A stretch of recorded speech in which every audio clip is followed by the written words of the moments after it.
64편입니다. 시편 64편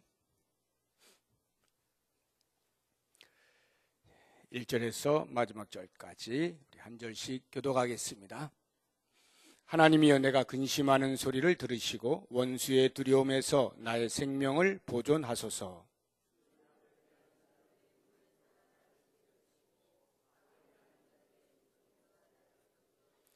그들이 칼같이 자기 혀를 연마하며 화살같이 독한 말로 겨누고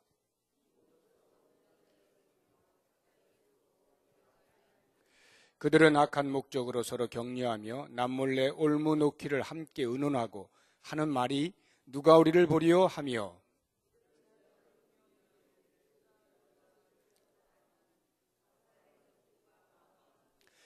그러나 하나님이 그들을 쏘시리니 그들이 갑자기 화살에 상하리로다.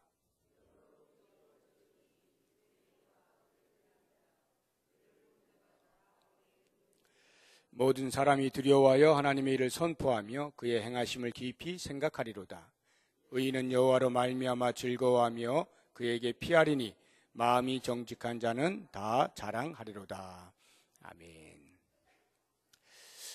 올 한 해 주님의 은혜 안에서 평안히 지내셨으리라 생각이 됩니다. 그렇지만 또 그런 가운데서도 사람마다 각각 처해져 있는 환경이 다르고 때로는 곤경에 처하기도 하고 또 고난 가운데 있기도 한 우리 성도님들도 계시리라 생각이 듭니다. 오늘 시편 64편은 다윗의 시인데 고난 중에 있을 때 지은 시입니다. 이 시를 우리가 같이 살펴보면서 하나님으로 피난처를 삼는 것이 무엇을 의미하는지 한번 생각을 해봤으면 좋겠는데요. 우리 모든 사람들에게 있어서 곤경이 찾아오게 되면 근심과 걱정이 앞서게 되죠. 그리고 특별히 나를 해할 목적을 가지고 누군가가 의도적으로 집중해서 대적을 하고 공격을 해오면 그것이 두렵기까지 합니다. 이러한 근심과 걱정 또는 두려움으로부터 자유로울 수 있는 사람은 그다지 많지 않을 것입니다. 그런 중에도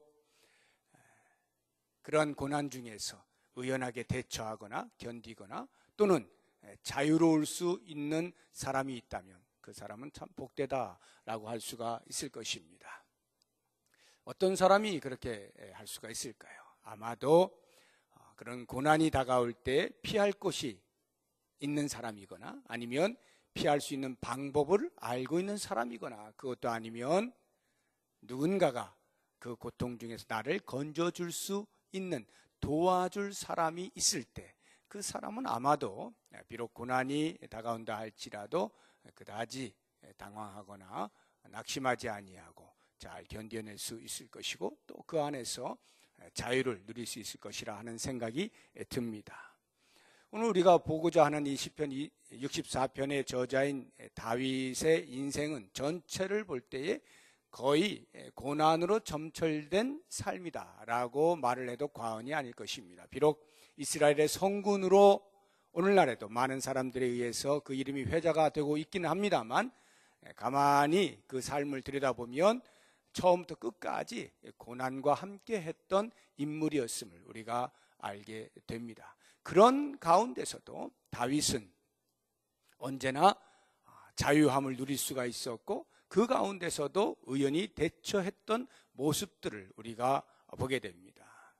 이 다윗은 그런 고난이 다가올 때마다 하나님을 찾곤 했던 대표적인 인물이곤 합니다.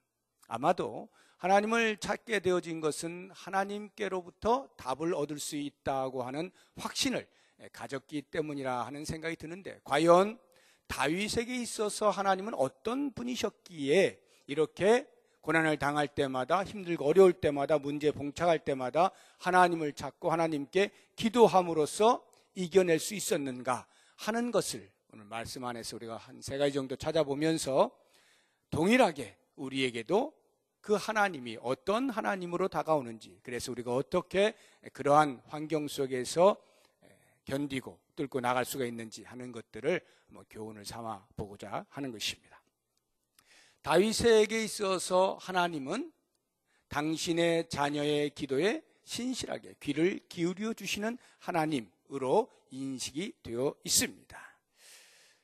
다윗은 고통을 당할 때마다 모든 그 시편의 시들을 보게 되면요, 하나님 앞에 기도하는 것을 볼 수가 있습니다. 이러한 그 다윗의 기도는 마치 믿져야 본전이니까 요행수로 하나 걸리면 좋고 아니면 말고 이런 생각으로 기도하였던 것은 아닙니다.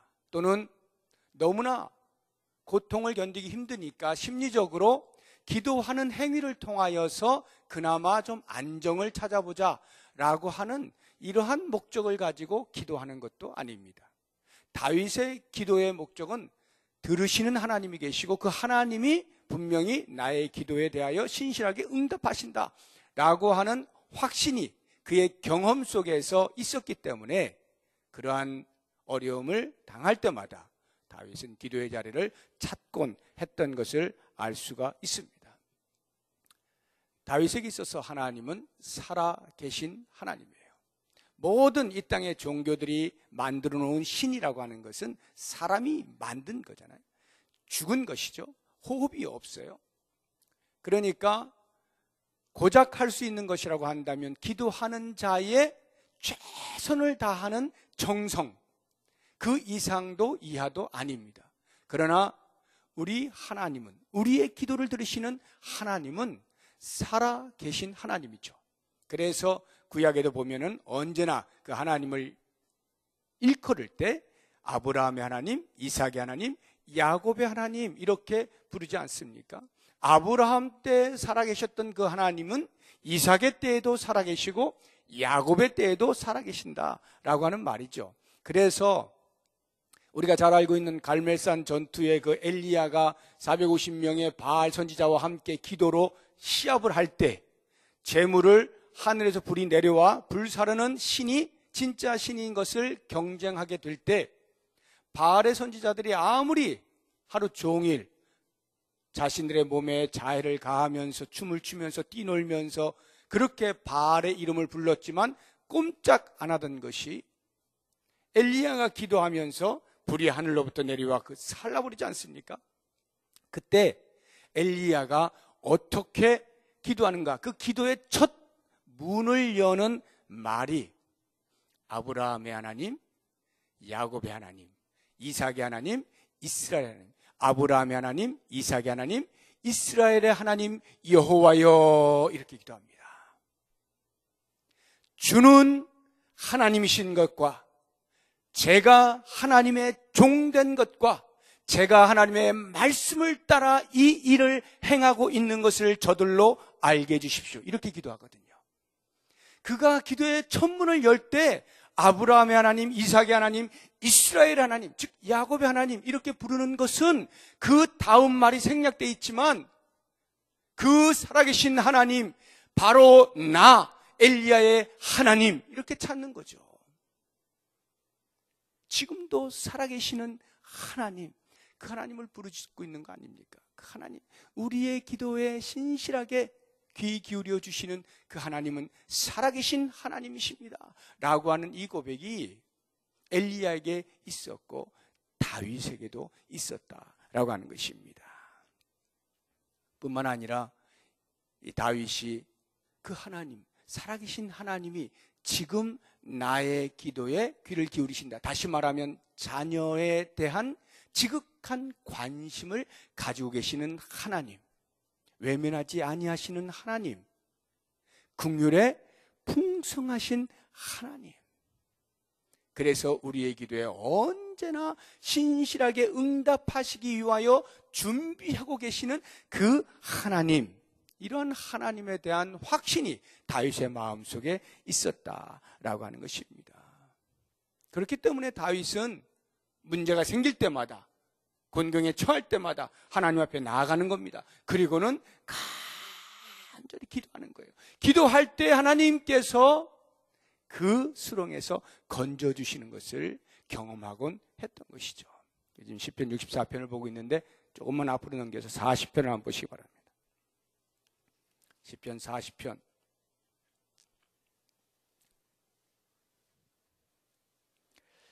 1절과 2절을 우리 같이 한번 읽어보겠습니다. 내가 여호와를 기다리고 기다렸더니 귀를 기울이사 나의 부르짖음을 들으셨도다. 나를 기가 막힐 웅덩이와 수렁에서 끌어올리시고 내 발을 반석 위에 두사 내 걸음을 견고하게 하셨도다. 거기 기가 막힐 웅덩이와 수렁에서 끌어올리셨다라고 할 때 기가 막히다는 게 뭐겠어요? 야, 참 기가 막히다. 내가 지금 빠져있는 웅덩이와 수렁, 기가 막혀. 어떻게 해서라도 내가 스스로 나올 길이 없다, 이런 말이에요. 너무나 그 수렁에 깊이가 있어서 내 힘으로는 어찌할 수가 없는 그러한 수렁과 웅덩이인데 바로 거기에서 하나님께서 나를 건져주셨다. 인간으로서 할 수 없는 그것을 우리 하나님께서 당신의 자녀를 위하여 행하신다. 그만큼 자녀에 대한 긍휼이 풍성하시고 인자하심, 헤세드가 넘쳐나시는 그 하나님. 다윗은 이렇게 자신의 기도를 들으시는 하나님에 대한 인식이 있었기 때문에 고난의 한가운데서도 좌절하지 아니하고 낙심하지 아니하고 오히려 기도의 자리로 나아가는 거예요.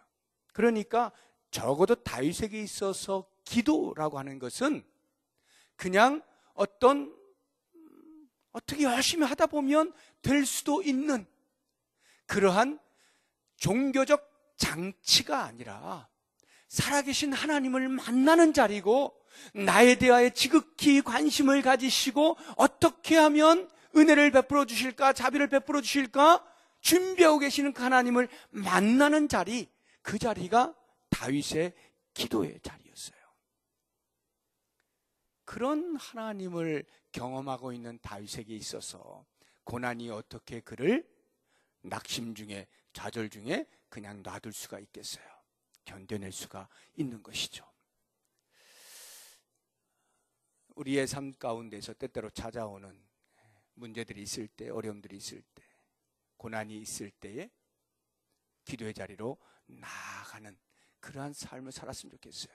이 기도의 자리라고 하는 것은 내가 원하는 것을 하나님께로부터 얻어내는 자리가 아니라 나에게 대하여 관심을 가지고 계시는 그 하나님을 만나는 자리고, 그래서 하나님이 나보다 나를 더 잘 아시니까 나에게 있어서 최상의 자리로 나를 이끌어 가시는 것을 확인할 수 있는 자리가 기도다. 그 기도의 자리, 이제 방학을 해서 한 두어 달 동안 또 이렇게 잠시 쉬게 될 터인데 그 자리 속에서도 계속해서 기도의 자리를 놓치지 마시고 하나님 앞에 나아가시면서 크고 작은 일들에서 간섭하시고 도우시고 구원하시는 하나님의 손길을 경험할 수 있는 이번 방학이 되기를 바랍니다. 두 번째로 다윗이 알고 있는 하나님, 다윗이 경험한 하나님은 모든 것을 알고 계신 하나님이시다라고 하는 것입니다. 여러분, 우리가 고통을 당할 때, 어떤 문제에 봉착했을 때 그것을 견디기 힘든 것은요, 이 고통을 아무도 모르고 나밖에 질 수가 없다라고 하는 생각이 드는 순간 그 고통의 무게는 그 원래의 무게보다 훨씬 더하여 다가오는 거예요. 이 고통을 누가 할 것이냐? 아무도 알지 못한다라고 하는 그 외로움, 나 혼자 이 고통과 씨름하고 있다라고 하는 생각이 그 고통의 무게를 더하는 거예요. 그래서 헤어나오지를 못하는 거예요. 그런데 이 고통을 누군가가 알고 있다라고 생각해 보세요. 그러면 달라집니다. 한 걸음 더 나아가서 그렇게 내가 당하고 있는 이 고통이 어디서부터 오고 있는가라고 하는 출처까지도 우리 하나님께서 만약 알고 계신다라고 하는 생각이 든다면 전혀 달라집니다. 나의 고통을 아시는 하나님일 뿐만 아니라 이 고통이 어디서부터 왔는가, 누구에게로부터 왔는가라고 하는 것까지 알고 계신다라고 우리가 인식하게 되어지는 순간 그 고통은 그리 크지 않게 느껴질 수가 있다라고 하는 것입니다. 오늘 말씀이 우리에게 그것을 보여주고 있어요. 5절 말씀을 한번 보셔요. 그들은 악한 목적으로 서로 격려하며 남몰래 올무높기를 함께 의논하고 하는 말이 누가 우리를 보리요하며. 지금 다윗의 대적들이 이야기하고 있는 것입니다. 그들이 함께 모여가지고 악한 목적으로 자, 우리 다윗을 이렇게 해야 하자라고 하는 계책을 지금 꾸미고 있는 것입니다. 그리고는 말하는 거예요. 누가 우리가 이렇게 하고 있는 것을 알 거야? 누가 우리가 이런 모습을 지금 보고 있겠어? 라고 생각하고 있는 것입니다. 그런데 정작 하나님은 그것을 다 들여다보고 계신다 라고 하는 것을 다윗이 알고 있는 거예요. 그러니까 원수가 자기를 괴롭혀요. 음모를 꾸며요. 계책을 세웁니다. 그럼에도 불구하고 그 속에서 낙심하지 아니하고 그 사실을 알고 계시는 하나님을 인식하니까 버틸 수가 있다라고 하는 것입니다. 6절을 보세요. 그들은 죄악을 꾸미며 이르기를 우리가 묘책을 찾았다 하나니 각 사람의 속뜻과 마음이 깊도다. 이 뒤에 나오는 각 사람의 속뜻과 마음이 깊다는 말은 풍자적으로 말하고 있는 거예요. 원래 사람의 마음이 깊다 이런 뜻이 아니라 그 묘책을 찾은 것을 아무도 모르게 우리들만 알고 있는 거야 라고 이렇게 자만심을 가지고 있는 이 대적들의 마음을 풍자적으로 표현하고 있는 거예요. 묘책을 찾았다는 거예요.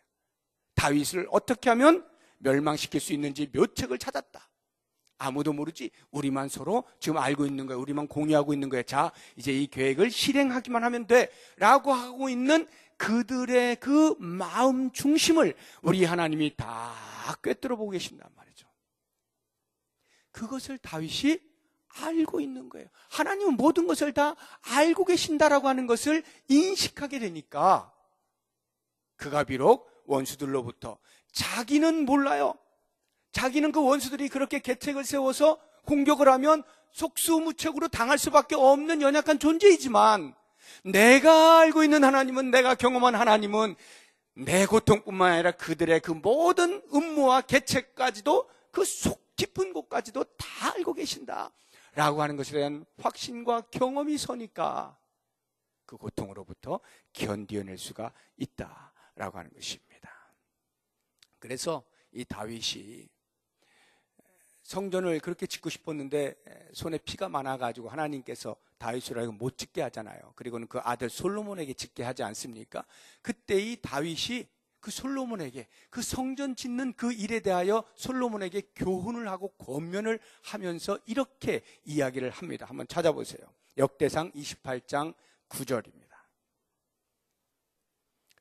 역대상 28장 9절 말씀.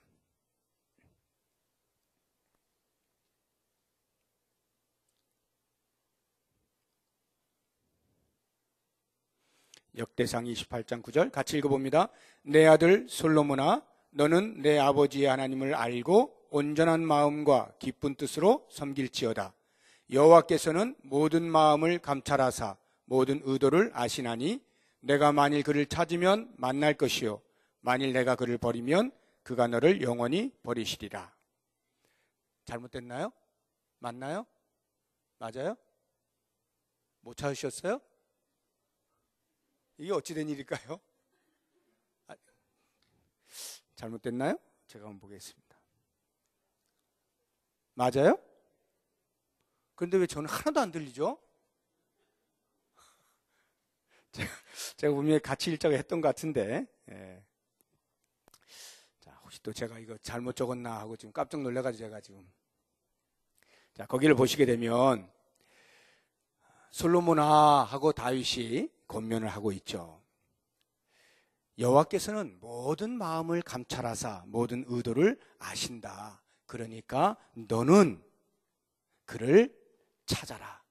그러면 주님께서 만나 주실 것이다. 만약에 네가 하나님을 버리면 하나님께서도 너를 영원히 버리실 것이다. 무슨 말이에요? 속 깊은 데까지 다 알고 있으니까 괜히 겉으로 하나님을 섬기는 척 하지 말라는 거예요. 다 알고 있다는 거예요. 그러니까 진심으로 하나님 앞에 나아가고 하나님을 찾으라는 거예요. 우리가 고난 가운데 있을 때 하나님이 모르시지 않아요. 우리의 고난 당함을 다 알고 계셔요. 그리고 그 고난이 어디로부터 오고 있는지도 다 알고 계시는 거예요. 하나님이 다 알고 계시다면 우리가 그 고난 견딜만 하지 않습니까? 왜요? 그 다음 하나님이 하실 일에 대한 기대가 생기잖아요. 알고 계시는 하나님이 자녀를 위하여 어떻게 그 문제를 해결하실 것인가에 대한 기대가 생기잖아요. 그러니까 견딜만 한 것이죠. 우리 하나님은 모든 것을 알고 계십니다. 사람의 깊은 것까지라도 통달하시는 하나님이셔요. 그 하나님을 바르게 우리가 경험하고 인지하고 확신하게 되어지면 우리에게 다가오는 고난 가운데서도 견뎌낼 수 있다라고 하는 것입니다. 우리 마지막 세 번째로 다윗이 경험하고 확신하고 있는 하나님, 그 하나님은 공의로우신 하나님이시다라고 하는 것입니다. 우리 하나님은 선과 악을 구별하시는 하나님이에요. 명확하게 무엇이 선인지 무엇이 악인지를 아시는 분이에요. 그래서 선에 대하여 보상하시고 악에 대하여 보응하시는 하나님이십니다.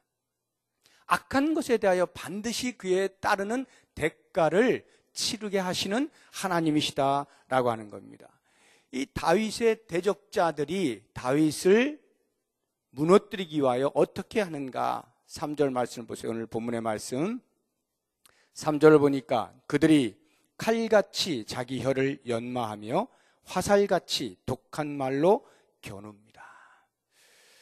그를 무너뜨리기 위해서 지금 혀를 칼같이 연마한대요. 그러니까 이 말을 보니까 지금 이 다윗의 대적자들이 말로써, 그러니까 언어 폭력으로서 다윗을 무너뜨리고자 하는 것임을 알게 됩니다. 화살같이 독한 말로 지금 겨누고 있습니다. 화살을 지금 다윗에게 겨누는데요, 이 독한 말로 팍 한번 찌르면 즉사할 수 있는 그러한 화살촉을 날카롭게 해서 지금 시위를 하고 있는 상태입니다. 4절 보세요. 숨은 곳에서 온전한 자를 쏘며 갑자기 쏘고 두려워하지 아니하는도다. 눈치채지 못하게 숨은 곳에서 순식간에 쏴버리는 거예요. 그리고는 그렇게 하는 행위에 대해서 스스로 조금도 두려워하지 않고 그렇게 한다라고 하는 것입니다. 실제로 그 압살롬이 다윗을 이제 피해서 도망가 있다가 요압 장군의 그 회유에 의해서 이제 다시 오게 되잖아요. 그리고는 이 압살롬이 성문에 앉아가지고 날마다 다윗에게로 찾아오는 백성들의 마음을 훔치지 않습니까? 야, 내가 너희들을 위해서 재판해 줄게 하면서 이렇게 훔치잖아요. 그 훔친다라고 하는 표현이 단순히 다윗의 하는 일을 압살롬이 했다 이런 말이 아니라 그러한 과정을 통해서 다윗을 계속 충상모략했다 이 말이에요. 다윗을 비방했다는 거예요. 그래서 그 백성들의 마음이 다윗이 그런 사람이었어? 우리 왕이 그런 분이었어? 하고는 압살롬에게로 마음을 두도록 계속 압살롬이 말로써 다윗을 멸망시키려고 애를 썼다라고 하는 것입니다. 이와 같은 대적의 이 언어 폭력에 대하여서 하나님께서는 심판의 화살을 준비하고 계시는 것이 7절 말씀이에요. 7절 보세요. 그러나 하나님이 그들을 쏘시리니 그들이 갑자기 화살에 상하리로다. 하나님의 공의가 심판의 화살이 되어서 다윗을 향하여 쏘려고 했던 그 화살이 오히려 그 대적자의 심장을 겨누게 만들어 놓으셨다라고 하는 것입니다. 실제 역사 속에서 아주 흥미로운 것을 우리가 보게 되는데요. 이렇게 백성들의 마음을 훔쳤던 압살롬, 그래서 드디어 헤브론에서 내가 왕이다 하고 반역을 외쳐서 다윗이 도망가게 되었을 때, 피신을 가게 되었을 때 이 압살롬이 다윗을 완전히 전멸시키기 위하여 작전을 짜지 않습니까? 그 작전 참모가 아히도벨이라고 하는 사람이었어요. 그 아히도벨이 기가 막히게 다윗의 잔당들을 다 물리칠 수 있는 계획을 세웁니다. 그리고는 압살롬에게 이야기해요. 그런데 이상하게도 압살롬이 아히도벨의 말만 들은 것이 아니라 후세의 말도 들어보자 하고는 다윗의 편에 있었던 후세, 몰래 압살롬에게 가가지고 엉뚱한 계획을 심어주는데요. 이상하게도 압살롬이 후세의 계획이 더 좋게 여겨져서 후세의 말을 듣습니다. 그래서 결국은 다윗이 무사히 피난을 가게 되어지고요. 아히도벨이 세웠던 그 계획이 무산되어지게 되었을 때 아히도벨이 집에 갑니다. 자기 집에 가서 집을 정리하고는 그냥 죽습니다. 자살을 해버려요. 아히도벨이 말로써 다윗을 붕괴시키려고 했지만 오히려 그 화살이 아히도벨에게로 돌아가는 거예요. 뿐만 아니라 압살롬도. 그래서 이제 마지막으로 다윗을 쫓아서 전쟁을 벌이는데요. 그만 패하고 말죠. 그래서 나뭇가지에 대롱대롱 자기의 그 휘황찬란했던 머리카락이 매달려 가지고요. 요압과 그의 부하들이 가가지고 찔러서 죽이지 않습니까? 다윗을 향하였던 화살을 하나님께서 돌려서 그 원수, 그 대적에게로 심장에 박히도록 만들어 주시는 것, 이것이 바로 하나님의 공의라고 하는 것입니다. 다윗이 우리 하나님이 이런 공의의 하나님이시라고 하는 것을 아는 거예요. 그래서 다윗은 아무리 자기의 마음이 불같이 분노가 일어나고 원수를 직접 자기 손으로 처단하고 싶은 마음이 생길지라도 그것을 절제하죠. 왜? 그 신원을 행하실 분은 하나님이시다. 원수 갚는 것이 하나님의 손에 있다라고 하는 확신이 있는 거예요. 그래서 사울이 그렇게 쫓아와서 자기가 죽일 수 있는 기회를 2번이나 가졌음에도 불구하고 다윗은 손을 대지 않는 거예요. 하나님이 하신다. 공의로우신 하나님이 하신다. 라고 하는 확신이 있었던 거예요. 그러한 경험들이 쌓이니까 그가 고난의 한가운데서도 대적들이 공격을 해오고 있는 그러한 위협 가운데서도 흔들리지 아니하고 공의로우신 하나님을 바라보고 견뎌낼 수가 있었다라고 하는 것입니다. 사실 이것이 쉬운 일이 아니에요.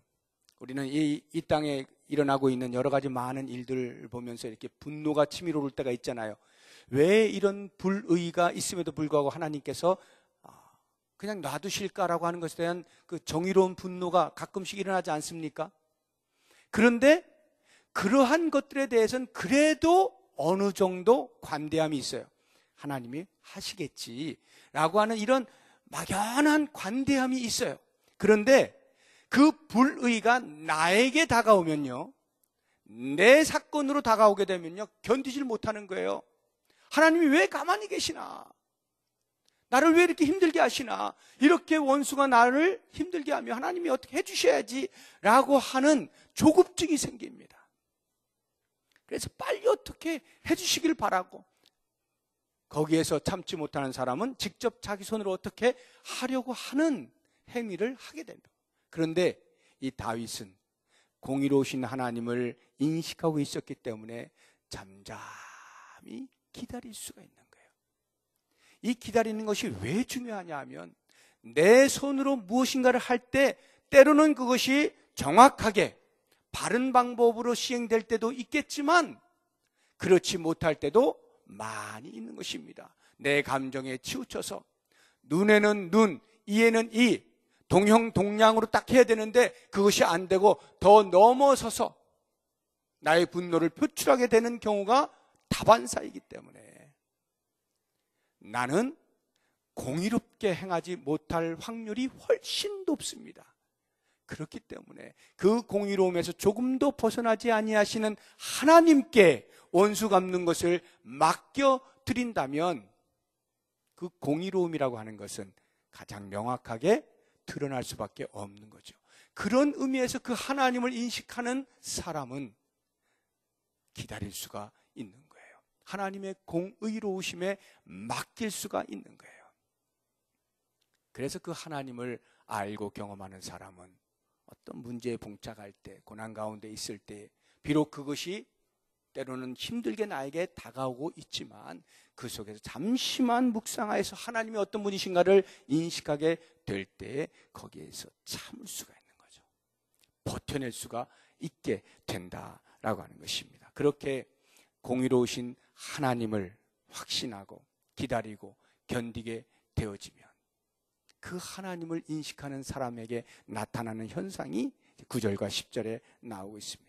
9절 보시면 모든 사람이 두려워하여 하나님의 일을 선포하며 그의 행하심을 깊이 생각하리로다. 10절 의인은 여호와로 말미암아 즐거워하며 그에게 피하리니 마음이 정직한 자는 다 자랑하리로다. 첫 번째는 일하시는 하나님을 경험하게 되어지는 것이고요. 그리고 하나님이 일하시니까 그것을 보면서 웃을 수가 있게 된다 이 말이에요. 즐거워할 수가 있게 되는 거예요. 그리고 그 하나님을 나의 하나님이라 자랑할 수가 있게 되는 겁니다. 그래서 우리가 고난 가운데서도 그 고난이 결코 손해만은 아닌 이유가 바로 여기에 있어요. 이러한 고난들을 통하여서 일하시는 하나님을 만나게 되는 것이고 그 일하시는 하나님 때문에 고난 가운데서 즐거워할 수가 있고 극복하게 하시는 그 하나님을 자랑하는 자리에까지 갈 수 있게 되어진다라고 하는 것을 생각하시면 이제 우리의 삶 가운데서 때때로 찾아오는 고난이라고 하는 것, 문제라고 하는 것, 어떤 어려움 속에서도 그 자리에 주저앉거나 포기하거나 낙심하거나 좌절하지 마시고 기도를 들으시는 하나님, 모든 것을 아시는 하나님, 공의로우신 그 하나님을 날마다 경험하시면서 그 하나님을 의지하면서 하나님의 손에 맡길 때 하나님이 어떻게 우리를 위하여 그 고난의 문을 열어주시고 우리로 하여금 통과하게 하시는가를 경험하시고 그 하나님을 찬송하며 살아갈 수 있는 우리 모두의 삶이 될 수 있기를 주의 이름으로 축복합니다. 자, 시간에 우리 같이 찬송 한 두 곡 부르고 기도하는 시간을 갖도록 하겠습니다.